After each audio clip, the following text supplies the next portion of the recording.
эмне үчүн кайгырып, эмне үчүн бизге мындай оор келип, ушул жеңилиш биз үчүн мындай оор келип атат.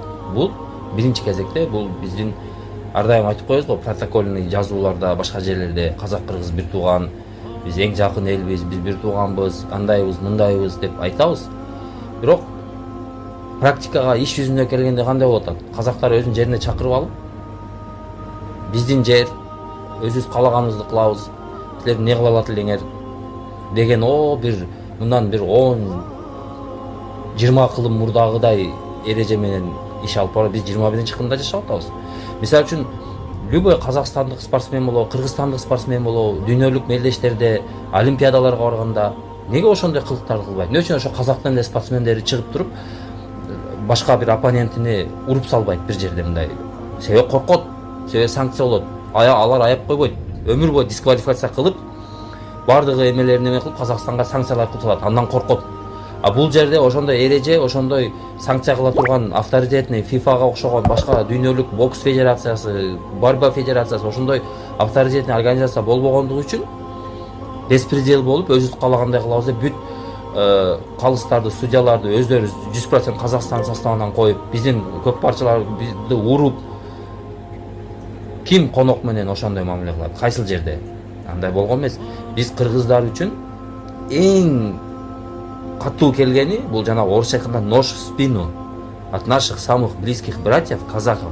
Нож в спину болду да. Ошон үчүн кыргыздар үчүн силердин именно казакстандыктардын ошол көк парчалардын, ошол жерде турган служба безопасности, милиция, там еще ошол официальный лица кыргызстандыктарга кылган мамилеси ошол бизге катуу келди. Ошол кыргыздар үчүн жүрөгүбүзгө сайылган канжар болду да. Вот ошон үчүн. Эми мен ойлоп атам азырчы, эгерде биздин жигиттер ошол жерде жана камчылаганда биздин жигиттер, кыргыздын жигиттери ошо провокацияга алдырып, ответ кылып урганда эмне кылат элеңер биздин балдарды? Мен аз элестетип атам просто, Кудай сактасын. Демек, ошол жерде топоздоп, бардыгын уруп, барып камап, ошол КНБшниктериңер, башкаларыңар мисалы үчүн казак туугандар. Кандай болот эле? Биздин жигиттердин ушул жерде дагы сабырдуулугу, таанышмандуулугу, ушунчалык бир акылдуулугу өтө чоң роль ойноду да. Себеби жооп бербестен биз талаада көрсөтөбүз, оюнда көрсөтөбүз деди, оюнда көрсөттү, бирок ага деле жеткизбей, тиги судья бар жокту бүтүрүп койду.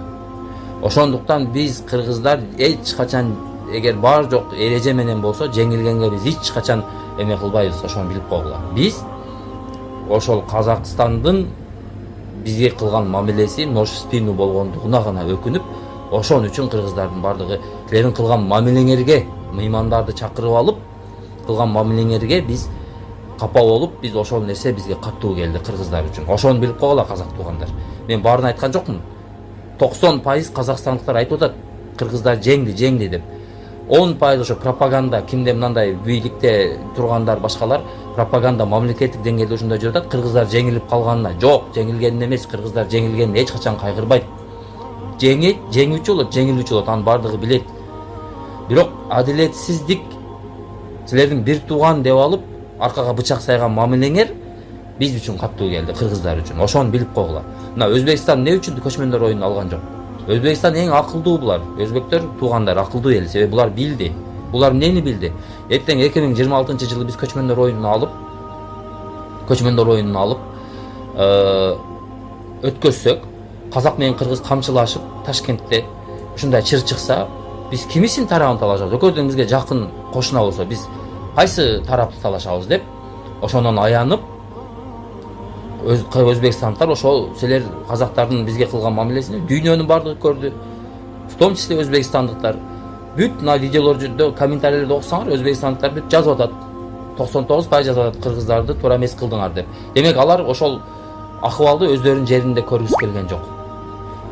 Экөө тең казак дагы, кыргыз дагы бизге жакын кошуна, биздин бир тууганыбыз. Эртең экөө келип ушул жерде камчылашып кетсе, биз кимисин тарабын талашабыз? Кимиси туура деп айтабыз? Себеби алар өткөзүп аткан тарап катары ошол проблеманы чечиш керек. Ошол жерде өзүнүн оюн айтыш керек. Бир тарапты алып, бул туура эмес деш керек. А эгер кечегиндей акыбал боло турган болсо, өзбектөр албетте адилеттүүлүк алып туруп кыргыздар туура десе, казактар өмүр бою өзбектерге капа болуп, тарынып, чыр чыгат. Ошондон өзбектер алган жок. Ошентип биз көчмөндөр оюнуну эми өнүгүп келаткан маалда именно ошо Казакстанга келгенде аксап мына жок болуп атат. Авторитет түшүп, дүйнөлүк деңгээлде